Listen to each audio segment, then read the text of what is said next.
দেখে দেখে তেলাওয়াত করব। ইয়া রাসূলুল্লাহ, আপনার লেখকদেরকে ডাকেন। কাতেব তাদের সংখ্যা ছিল 90 থেকে 300 জন।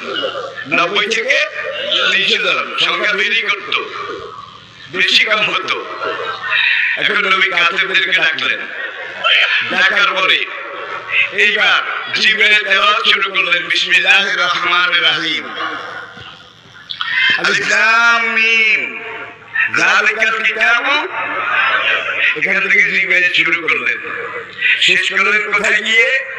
মিনাল জিন্নাতে। বুঝতে পেরেছেন? বিসমিল্লাহ দিয়ে শুরু, মিনাল জিন্নাতে নাস। বিসমিল্লাহর প্রথম অক্ষর কি? বা। মিনাল জিন্নাতে নাস শেষ অক্ষর কোরআনের কি? সিন। তাহলে বা দিয়া শুরু, সিন দিয়া এই